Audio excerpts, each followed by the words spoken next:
Hello friends, आपका एक बार फिर से आपके अपने यूट्यूब चैनल पर बहुत बहुत स्वागत है। कल के जो पिछले लेक्चर में लेक्चर 1 का हमने कल किया था, कल के लेक्चर में हमने पढ़ा था सांची का स्तूप। आज का जो हमारा विषय रहेगा वैदिक धर्म, लेकिन उससे पहले क्या करते हैं, एक बार उसको रिवाइज कर लेते हैं। आई होप आपने पिछली वीडियो देखी है, अगर नहीं देखी है तो डिस्क्रिप्शन में आपको लिंक मिल जाएगा। सांची के स्तूप से संबंधित कल हमने डिटेल में स्टडी की है, तो आप वीडियो देख सकते हैं। नहीं तो आप प्लेलिस्ट में जाकर आपका हिस्ट्री के नाम से एक फ़ोल्डर बना है, उसमें भी जाकर देख सकते हैं। तो थोड़ा सा रिवाइज कर लेते हैं। और लास्ट में हमारा थोड़ा सा बच गया था कि सांची के स्तूप को सुरक्षित रहने के क्या कारण उत्तरदायी थे। मैंने कहा था कि आप लोगों ने पढ़ लेना, इसको भी थोड़ा सा आज देख लेंगे। सबसे पहले थोड़ा सा रिवाइज कर लेते हैं सांची का स्तूप। तो चलिए वापस चलते हैं, कल के इसमें रिवीजन करेंगे, ज़्यादा नहीं 3 से 4 मिनट में ये कवर हो जाएगा। तो चलिए देखते हैं, सांची का स्तूप के बारे में पढ़ा था तो आपको सभी को पता है ये कहाँ है, भोपाल में। भोपाल कहाँ है, भोपाल किसकी राजधानी है? ये है मध्य प्रदेश की राजधानी। और मध्य प्रदेश में ये कहाँ है, तो ये है रायसेन जिले में। तो आपको इतना मैंने कल बता दिया था। इसके अलावा हमने देखा था कि इसका जो निर्माण है कब करवाया था, तो इसका निर्माण करवाया था अशोक ने करवाया था। इसका निर्माण कब करवाया था? 3री सदी ईस्वी पूर्व में। और अशोक किस वंश का शासक था? तो ये था मौर्य। तो आपने इतना सा ये हमने कल देख लिया था। इसके अलावा हमने इसको थोड़ा सा और देख लेते हैं, आगे क्या है।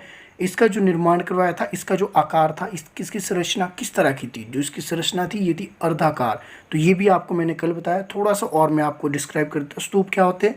स्तूप होते हैं आपके जो कोई वस्तु होती है, पत्थर, ईंट, उनका जो आवरण तैयार किया जाता है उसे कहा जाता है स्तूप। और इन स्तूपों में क्या रखा था? इन स्तूपों में रखा जाता था महात्मा बुद्ध के अवशेषों को। तो आपने ध्यान रखना है, महात्मा बुद्ध को अवशेषों को रखने के लिए बनाए गए थे स्तूप। तो उनसे संबंधित जितनी भी जीवन से संबंधित घटनाएं या उनके अंगों से जितने भी पार्ट से उनके उसमें रखे गए हैं, संरक्षित किए गए हैं, उसे कहा जाता है स्तूप।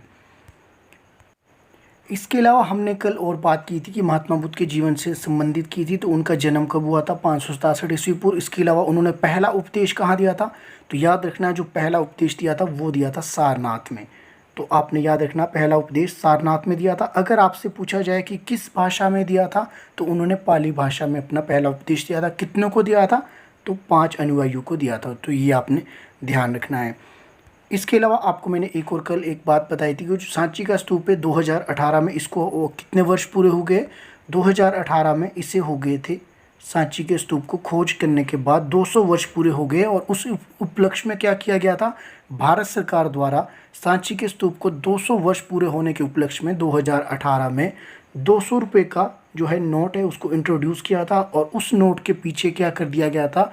जो सांची का स्तूप है उसकी फ़ोटो लगा दी गई थी। ये भी हमने कल डिटेल में पढ़ा है। एक बार फिर से मैं दिखा देता हूँ आपको 200 का नोट। ये है आपका 200 का नोट। और जो इसमें 200 के नोट में आपकी जो बैक में फ़ोटो दी गई है, आप देख सकते हैं यहाँ पे ये जो फ़ोटो दी गई है ये सांची का स्तूप है, बल्कि इसमें लिखा भी गया है सांची का स्तूप। तो इसको कब किया गया था इंट्रोड्यूस? ये किया गया था आपका 2018 में। किस उपलक्ष्य पे? ये मैंने आपको बता दिया, क्योंकि 2018 में सांची के स्तूप की खोज करने के बाद 200 वर्ष पूरे होने के उपलक्ष्य में भारत सरकार द्वारा इसको इंट्रोड्यूस किया गया और 200 के नोट के पीछे इसकी फ़ोटो लगाई। अब एक क्वेश्चन कल भी मैंने आपको बताया कि 200 का नोट है, इसके पीछे जो आपका सांची स्तूप है इसकी खोज कब हुई? 1818 में। तो 1818 में जब खोज हुई तो ये किसने की गई थी? तो ये भी आपको मैंने कल बताया है। तो ये की थी आपकी, नाम है उनका जनरल टायलर। तो ये मैंने आपको कल भी बताया है। एक बार मैं फिर कहूँगा आपसे कि आप कल की वीडियो एक बार फिर से ध्यान से देखिएगा। मैं डिस्क्रिप्शन में आपको लिंक दे दूँगा और साथ में कमेंट में आपको पिन भी कर दूँगा। और इससे रिलेटेड जो आपके क्वेश्चन होंगे वो आप मुझसे पूछ सकते हैं। अच्छा, और एक और बात है, आपको यहाँ पे दिख रहा होगा कि सांची का स्तूप है, ये दरवाज़ा है, प्रवेश द्वार है। इनको क्या कहा जाता है? ये भी मैंने कल बताया। तो इन्हें कहा जाता था तोरण। तो क्या कहा जाता है इन्हें? तोरण। और स्तूप को और क्या एक नाम दिया गया है? तो उसको चैत्य भी कहा जाता है। तो ये भी आपने ध्यान रखना है। और इसके अलावा अब हम वापस करते हैं कि अब ये क्वेश्चन हम एक कर लेते हैं कि जो सांची का स्तूप है वो क्यों बच पाया और दूसरे स्तूप जो आपके हैं वो नष्ट हो गए थे, तो उसके पीछे क्या कारण है? तो ये अब थोड़ा सा देख लेते हैं। तो ये मैंने कल भी बताया था कि आपने पढ़ लेना है। चलो नहीं पढ़ा है कोई बात नहीं, तो आपने क्या करना है कि आपने बस ध्यान से सुनना है कि सांची के स्तूप के सुरक्षित रहने के अनेक कारण उत्तरदायी थे। उनमें से क्या कारण थे? कल भी मैंने बताया, जो शाहजहाँ बेगम ये नवाब थी कहाँ की? भोपाल की। और इसके अलावा जो सुल्तान जहाँ बेगम है ये थी इसकी उत्तराधिकारी। किसकी? शाहजहाँ बेगम की उत्तराधिकारी थी, कौन थी? ये थी उत्तराधिकारी सुल्तान जहाँ बेगम। इसके द्वारा क्या किया, इसके लिए विवेकपूर्ण निर्णय लिए गए।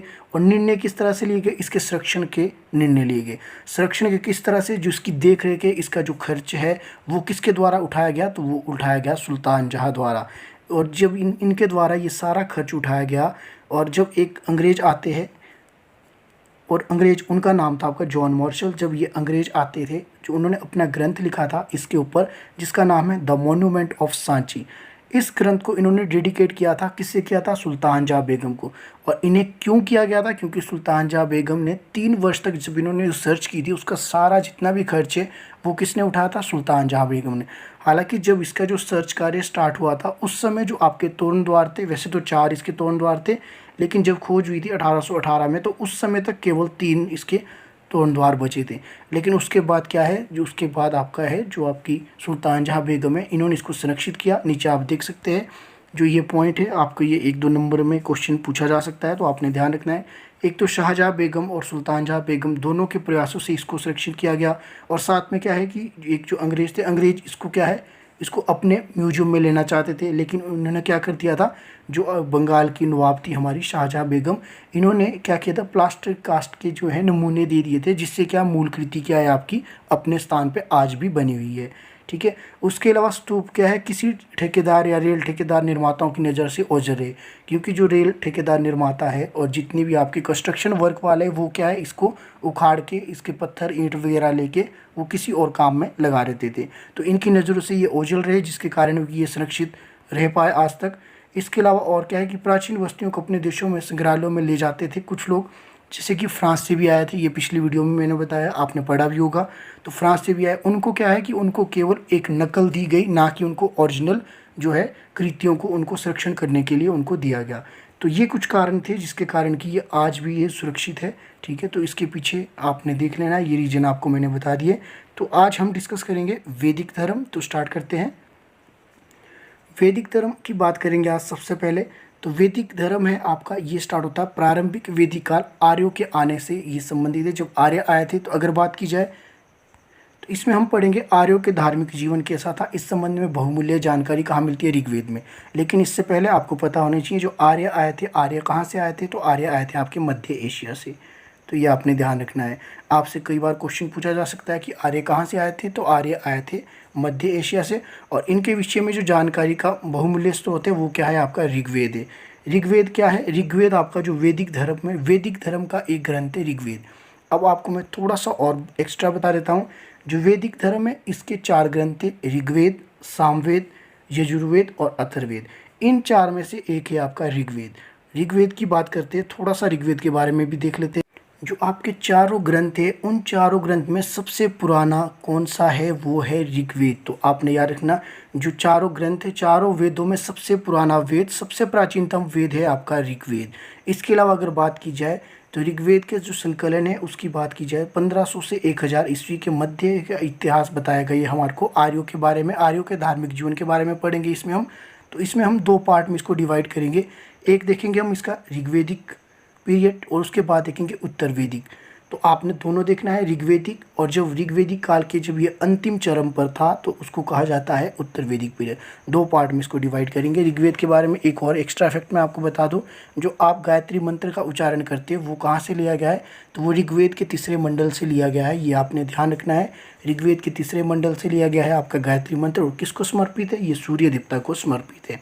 तो ये आपने ध्यान रखना है, सूर्य देवता को आपका समर्पित है गायत्री मंत्र। कहाँ से लिया गया है? ये ऋग्वेद से लिया गया है। इसके अलावा जो आपकी वर्ण व्यवस्था है 4 इसमें डिवाइड की गई है, वो भी कब की गई थी? ऋग्वेद पीरियड में। तो ये भी आपने ध्यान रखना है। पहले हम देखते हैं ऋग्वेदिक काल, उसके बाद देखेंगे उत्तर वैदिक काल। आपने बस ध्यान से देखना है। ऋग्वेदिक काल की अगर धार्मिक जीवन की बात की जाए तो इनका ऋग्वेदिक जो है, सबसे पहले ये प्रकृति की उपासना करते थे। आपने याद रखना है, प्रकृति की उपासना करते थे ऋग्वेदिक काल में। बाद में इनको मैं आपको डिफरेंस बता दूंगा जब ये दोनों कवर हो जाएंगे। अभी आपने सिर्फ सुनना है, प्रकृति की उपासना करते थे। प्रकृति में आपको पता है क्या क्या आता है। ठीक है, तो ऋग्वेदिक आर्यों का जो है धार्मिक जीवन बहुत पवित्र था तथा सादा था। वे प्राकृतिक देवी देवताओं को उनकी मानकर उनकी पूजा करते थे। तो उनको क्या है, उनको शक्तियों के रूप में वो मानते थे और उनकी पूजा करते थे। और इसमें कई देवी देवता थे। उनकी अगर बात की जाए तो जो आपका ऋग्वेदिक पीरियड है, प्रकृति की उपासना करते थे। इसमें इसमें है आपको देवताओं को मुख्य भूमिका में रखा गया था और देवियों को कम स्थान दिया गया था। यहाँ लिखा हुआ भी है कि देवियों की संख्या तथा उनका महत्व देवताओं की तुलना में कम था। इसके अलावा बात की जाए कितने मुख्य देवता का वर्णन आपको देखने को मिलेगा, तो 33 देवताओं का वर्णन मिलेगा आपका ऋग्वेद में। और इन देवी देवताओं का भूमि से संबंधित, वायु से संबंधित, स्वर्ग से संबंधित 3 वर्गों में विभाजन किया जाता है। तो 3 वर्ग कौन कौन से आपका, एक भूमि से संबंधित, दूसरा वायु से संबंधित और तीसरा आपका स्वर्ग से संबंधित। ये तीनों क्या है, प्रकृति की देन है। तो आपने क्या याद रखना, प्रकृति की उपासना में प्रकृति में क्या क्या आएगा, भूमि, वायु, स्वर्ग। तो 3 वर्गों में इनको डिवाइड किया गया था। अब तीनों वर्गों के अनुसार आप देखेंगे, पृथ्वी, अग्नि, सोम, बृहस्पति, नदियाँ, ये एक प्रथम वर्ग था, ये प्रथम वर्ग में आ गया। द्वितीय वर्ग में कौन से आएगा आपका, इंद्र, रुद्र, वायु और अपाह यानी कि जल, ये द्वितीय वर्ग से आगे। उसके अलावा बच जाते हैं वरुण, सूर्य, उषा, अश्विन, ये कौन से है, तृतीय वर्ग में। तो इस तरह ये 3 वर्गों में इनका विभाजन किया गया था। अब बात की जाए तो इसके जो देवता थे, सबसे प्रमुख देवता कौन से थे या सबसे बड़े देवता जो है वो कौन से माने जाते थे ऋग्वेदिक में, तो वो माना जाता था वरुण को। वरुण क्या था, सबसे बड़ा देवता था और क्या है, जो कि संसार के सब रहस्य जानता था। अब आपसे पूछा जा सकता है कि ऐसे कौन से देवता थे जो संसार के सभी रहस्य जानते थे ऋग्वेदिक काल के, तो वो कौन से देवता थे आपके, वरुण थे। इसके अलावा अगर बात की जाए और क्या था, इनको आकाश का देवता के नाम से भी जाना जाता था, आकाश का देवता भी इन्हें कहा जाता था। क्योंकि ये क्या है, इसके बाद क्या है, वो पापियों को दंड देते थे और उससे क्या है, आर्य लोग अपने अपराधों की क्षमा मांगते थे। तो ये भी आपने ध्यान रखना है, किस देवता से आर्य लोग अपने पापों की क्षमा मांगते थे, तो ये मांगते थे वरुण देवता से। इसके अलावा आर्यों का दूसरा सबसे बड़ा देवता होता था इंद्र, जो कि युद्ध और वर्षा का देवता माना जाता था। क्योंकि जब लोग युद्ध करने जाते थे, यानी आर्य जब युद्ध करने जाते थे, उनसे प्रार्थना करते थे अपनी विजय की, और जब सूखा पड़ता था तो इंद्रदेव से प्रार्थना करते थे वर्षा के लिए। अब इसके अलावा बात की जाए ऋग्वेद में जो सर्वाधिक जो मंत्र दिए गए, जो उन मंत्रों का किसके लिए, किसको समर्पित है सर्वाधिक मंत्र, तो वो है आपके इंद्र को। तो कितने हैं, 250। तो आपने याद रखना, ऋग्वेद में सर्वाधिक मंत्र किसकी स्तुति में है, वो है इंद्र की स्तुति में 250। इसके अलावा अग्नि की स्तुति में कितने हैं, 200 मंत्र। तो ये भी आपने ध्यान रखना। वहीं अग्नि को पृथ्वी तथा स्वर्ग के मध्य एक दूत के समान समझा जाता था। अग्नि को क्या माना जाता था, पृथ्वी और स्वर्ग के मध्य एक दूत माना जाता था। क्या माना जाता था, एक दूत किसे माना जाता है, अग्नि को, पृथ्वी और स्वर्ग के मध्य। इसके अलावा बात की जाए सोम आर्यों का एक अन्य महत्वपूर्ण देवता था। अगर बात की जाए सोम क्या है, सोम की अगर बात की जाए, ऋग्वेद के 9वें मंडल में सोम का वर्णन किया गया है। तो ये भी आप ध्यान रखना, ऋग्वेद के कौन से मंडल में सोम का जो है वर्णन मिलता है, वो मिलता है 9वें मंडल में। तो ये आपने ध्यान रखना है कि कौन से मंडल में, 9वें मंडल में। अगर बात की जाए टोटल कितने मंडल है ऋग्वेद में, तो टोटल है 10 मंडल। तो ये आपने याद रखना है। और सूक्त कितने हैं, 1028 सूक्त। ये एक्स्ट्रा फैक्ट है, याद रखना हो तो रख लेना, काम ही आएगा आपके। और इसके बाद की जाए सोमरस क्या था आपका, जो है सोमरस को एक ऐसा अमृत समझा जाता था जिसे पीकर देवता अमर हो जाते थे। अब ये सोमरस में ऋग्वेद में कहा गया है कि सोमरस का निर्माण किया जाता था वनस्पति से। सोमरस को किससे बनाया जाता था, वनस्पति से बनाया जाता था। तो इसको क्या समझा जाता था, अमृत समझा जाता था, जिससे पीकर जो आपके देवता है वो अमर हो जाते थे। और इसका प्रयोग हवन में किया जाता था और इससे देवी देवताओं को भेंट किया जाता था। इसके अतिरिक्त आर्य सूर्य, आंधी तूफान देवता, मारुत मृत्यु के देवता, पवन देवता, वायु आदि की पूजा करते थे। ये आप समझ रहे हो ना। इसके बाद ये क्या लाइन है कि इसके अतिरिक्त किस किस की पूजा करते थे, आर्य, सूर्य, आंधी तूफान, ये जितने भी आपकी प्रकृति में चीज़ें हैं उन सभी की पूजा करते थे आपके ऋग्वेदिक पीरियड में। और उसके बाद क्या होता है, पवन देवता, वायु आदि की पूजा भी करते थे। इसके अलावा जो देवियाँ थी, देवियाँ कौन कौन सी थी, हालांकि उनको देवता के समान दर्जा उससे कम था। तो उसमें कौन कौन सी देवियाँ, प्रातः की देवी उषा, ये भी प्रकृति है। उसके अलावा आपका है रात की देवी रात्रि, और धरती की देवी पृथ्वी, और वन की देवी आरण्य आदि की भी पूजा करते थे। तो आई होप इतना आपको क्लियर हो गया किस किस की पूजा करते हैं। प्रकृति में जितनी भी आपके आएंगे, आंधी तूफान, दिन रात सुबह शाम या जो भी है आपका, मैंने आपको बाकी डिटेल में बता दिया है, इनकी प्रकृति की पूजा करते थे। इसके अलावा क्या है, आर्य एक ईश्वर में विश्वास करते थे और आर्यों का विश्वास था कि सभी देवता एक ही है। तो आर्य क्या है, एक ईश्वर में विश्वास करते थे और आर्यों का विश्वास था कि सभी देवता एक ही है, केवल ऋषियों ने उनका विभिन्न रूपों में वर्णन किया है। इसके अलावा बात करें ऋग्वेदिक पीरियड में उपासना की जो है वो क्या विधि थी। आर्यों की उपासना विधि बहुत सरल थी। वो खुले वातावरण में एकाग्रचित होकर मंत्रों का उच्चारण करते थे। ठीक है, तो वो क्या करते थे, खुले में मंत्रों का उच्चारण करते थे और अभी अपने देवी देवताओं को प्रसन्न करने के लिए कई प्रकार के यज्ञ भी करते थे। और ये यज्ञ वो बहुत ही ध्यानपूर्वक करते थे, क्योंकि उन्हें भय था कि थोड़ी सी भी भूल से उनके देवता उनसे रुष्ट हो जाएंगे। तो सबसे पहले यज्ञ के लिए अग्नि प्रज्वलित की जाती थी। उसके बाद उसमें घी, दूध, चावल तथा सामरस पारिवारिक स्तर पर डाला जाता था और इन यज्ञों में कई पशुओं की बलि भी दी जाती थी। ये कई प्रकार के होते थे और अगर बात की जाए तो सबसे छोटा जो यज्ञ होता था वो होता था आपका पारिवारिक स्तर का। यहाँ देख सकते हैं आप, सबसे छोटा जो आपका है ये पारिवारिक स्तर पे होता था आपका यज्ञ। और उसके बाद बड़े यज्ञों की तैयारी है वो पहले से ही आरंभ की जाती थी और धनवान लोग इन यज्ञों में भारी दान करते थे। और इन यज्ञ तथा बलियों का मुख्य उद्देश्य क्या होता था, सिर्फ इनका एक ही उद्देश्य था कि अपने देवी देवताओं को प्रसन्न करना। क्योंकि वो क्या समझते थे, वो समझते थे कि इसके बदले में उन्हें क्या है, लड़ाई में विजय प्राप्त होगी। किन्हें, ये आर्यों की बात की जा रही है, आर्यों के ऊपर ये आपका ये है। तो उनमें क्या है, विजय प्राप्त होगी लड़ाइयों में, धन प्राप्त होगा, संतान वृद्धि होगी तथा सुख में दीर्घ जीवन मिलेगा। आर्य यह समझते थे कि प्रत्येक यज्ञ में संसार की फिर से उत्पत्ति होती है और यदि ये यज्ञ ना करवाया जाए तो संसार में अंधकार फैल जाएगा। इन यज्ञों के कारण गणित, खगोल विद्या तथा जानवरों की शारीरिक संरचना के ज्ञान के संबंध में वृद्धि हुई है। तो ये था आपका ऋग्वेदिक पीरियड। अब हम बात करेंगे आपका उत्तर वैदिक, जब ये अंतिम चरण में था। तो उसके बाद आपका स्टार्ट हो गया उत्तर वैदिक काल। तो उत्तर वैदिक काल में अगर बात की जाए तो उनमें देवताओं की बात, सबसे पहले आप इंट्रोडक्शन में थोड़ा सा देख लीजिए कि क्या है, जो इनका जो है धार्मिक जीवन अनेक परिवर्तन आ चुके थे। कैसे कैसे, तो ये पहले की अपेक्षा अधिक जटिल हो गया था और क्या है, समाज में पुरोहितों का प्रभुत्व स्थापित हो गया था। अब प्रभुत्व क्यों स्थापित हुआ ये अभी मैं आपको डिटेल में बताता हूँ। उन्होंने अपने स्वार्थी हितों के लिए धर्म को आडंबरपूर्ण बना दिया था।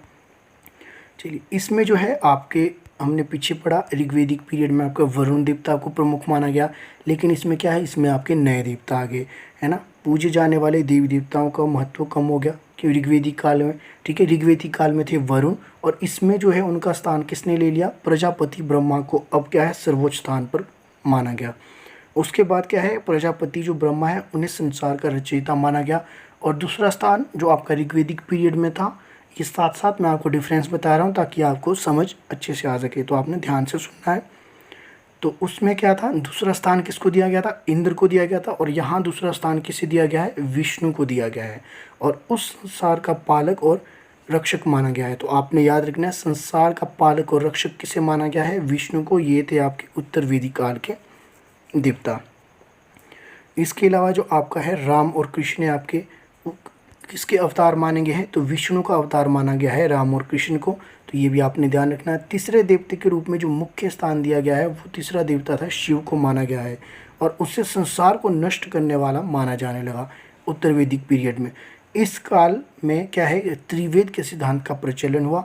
और इसके अतिरिक्त जो हमने ऊपर पढ़ा था ऋग्वेदिक पीरियड में हमने पढ़ा था जो देवियाँ थी, देवियाँ कौन सी थी, प्रातः की देवी उषा, इस तरह की जो देवियाँ थी। इस काल में कौन सी देवियाँ आ गई आपकी, तो इस काल में आपकी दुर्गा, काली, पार्वती आदि देवियों को अधिक महत्वपूर्ण माना जाना लगा।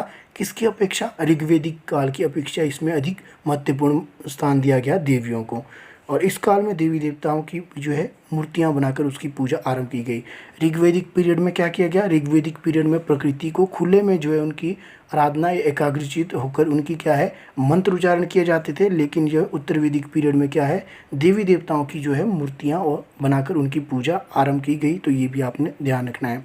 अच्छा, उसके अलावा धर्म में जटिलता किस प्रकार आ गई कि उस उत्तर वैदिक काल में धर्म काफ़ी जटिल हो गया, क्योंकि प्रत्येक व्यक्ति को जन्म से लेकर मृत्यु तक 40 संस्कार अवश्य करवाने होते हैं। होते थे। तो इस काल में यज्ञों पर अधिक बल दिया गया और यज्ञ पहले की अपेक्षा अधिक विस्तृत और जटिल हो गए। क्यों हो गए? क्योंकि कुछ यज्ञ क्या है, जैसे राजसूय, अश्वमेध और वाजपेयी नामक यज्ञ कई कई वर्षों तक चलते रहते थे। क्योंकि इन जो यज्ञों का है टाइम पीरियड काफ़ी लंबा होता था, इस कारण इसमें खर्च अधिक होता था और जो बड़े बड़े लोग हैं या फिर जो आपके धनी लोग हैं वही इनको करवाते थे। और साथ ही में क्या है, अब इसमें मंत्रों के उच्चारण की शुद्धता पर बहुत ध्यान दिया गया और इससे इन यज्ञों में बड़े पैमाने पर पशुओं की बलि दी जाने लगी। इसके अतिरिक्त पहले पशुओं की बलि तो दी जाती थी, इसके अतिरिक्त क्या हुआ, इसमें मानव की भी बलि दी जाने लगी। तो आपने ये ध्यान रखना है कि मानव की बलि भी इसमें दी जाने लगी। और आगे आपका यज्ञों में भाग लेने वाले जो पुरोहित थे उनको भारी मात्रा में दक्षिणा देनी पड़ती थी, क्योंकि जो बिना पुरोहित के कोई भी कार्य है, धार्मिक कार्य, वो पूर्ण नहीं माना जाता था। तो इसी कारण क्या है कि उन्हें बहुत अधिक मात्रा में दक्षिणा देनी पड़ती थी। इन कारणों से अब ये बहुत महंगे हो गए थे। ठीक है, तो इस तरह ये आपका धर्म की जटिलता है। नेक्स्ट पॉइंट देख लेते हैं। नेक्स्ट है आपके पास नए विश्वास। अब नए विश्वास क्या है कि उत्तर वेदी काल में आर्यों में नए धार्मिक विश्वास उत्पन्न हो गए थे। किस तरह के? कि क्या है, मनुष्य को क्या है, शरीर को अधिक से अधिक कष्ट दिया जाता था और तप और बल पर वो क्या है, अधिक ध्यान देने लगे थे। मन को नियंत्रण में नहीं किया जा सकता। ठीक है, तो इस तरह से कैसे किया जा सकता है, ये भी इस पर ध्यान दिया गया। और इस काल में जो आवागमन, मुक्ति, कर्म सिद्धांत आदि विकसित हो गए। अब ये कैसे हो गए? क्योंकि आर्यों का विश्वास था कि मनुष्य क्या है, मृत्यु के पश्चात पुनर्जन्म लेता है। तो आपका जो आर्यों का विश्वास था कि मनुष्य मृत्यु के पश्चात पुनर्जन्म धारण करता है। इस आवागमन के चक्र से मुक्ति पाने के लिए मोक्ष पाना आवश्यक था। अब उनका मानना था कि मोक्ष की प्राप्ति के बाद है कि इस पुनर्जन्म के चक्र से बचा जा सकता है। नेक्स्ट आपके पास मनुष्यों को उसके कर्मों के अनुसार फल मिलता है, ये आर्यों का मानना था। इसीलिए उसे सदैव अच्छे कर्म करने चाहिए। तो ये भी किसने कहा? आर्यों ने कहा। और इस काल में आर्यों के अंधविश्वास बहुत वृद्धि हुई। और उसके अलावा क्या है, किस प्रकार उनके अंधविश्वासों में वृद्धि हुई कि इस काल में वो क्या है, जादू टोना, भूत प्रेत, इस तरह की चीज़ों में वो क्या है, विश्वास करने लगे। तो आई होप आपको ये आज का जो है टॉपिक कॉन्सेप्ट समझ आया हो। मैंने कोशिश तो की आपको दोनों तरीके से समझाने की। एक बार फिर से मैं आपको थोड़ा सा बता देता है ऋग्वेदिक पीरियड और उत्तर वैदिक पीरियड। आपने बस ध्यान रखना है, ऋग्वेदिक पीरियड में जो धार्मिक जीवन है, देवताओं की बात की, प्रकृति की पूजा करते थे, सबसे बड़े देवता थे वरुण। वहीं उत्तर वैदिक पीरियड में जो है वरुण का स्थान किसने ले लिया? ये लिया था आपका ब्रह्मा ने। तो ये आपने ध्यान रखना है। और इसके अलावा दूसरे देवता थे आपके ऋग्वेदिक पीरियड में, वो कौन थे आपके? वो थे इंद्र। और उन्हें क्या है, युद्ध और वर्षा का देवता भी कहा जाता था। और अगर बात की जाए उत्तर वैदिक पीरियड में दूसरा स्थान किसका आ गया था? तो ये आ गया था विष्णु का। तो इस तरह से आप इन दोनों के बीच आप डिफरेंस खुद से कर सकते हैं कि किस तरह इनका धार्मिक दोनों एक दूसरे से अलग था। तो आज की वीडियो के लिए इतना ही। आई होप आपको आज की वीडियो पसंद आई होगी। अगर पसंद आई है तो आप लाइक और सब्सक्राइब करना ना भूलें। और साथ ही इस जो आज का टॉपिक है या फिर पिछला जो मैंने सांची का करवाया, तो इन दोनों टॉपिक से जो भी आपके डाउट है आप मुझे कमेंट कर सकते हैं। मैं कोशिश करूंगा कि आपके सभी जो है डाउट आपके कमेंट बॉक्स में आपको रिप्लाई देकर उनके कर सकूं। तो आज की वीडियो के लिए इतना ही। मिलते हैं नेक्स्ट लेक्चर में। वीडियो को पूरा देखने के लिए आपका बहुत बहुत धन्यवाद।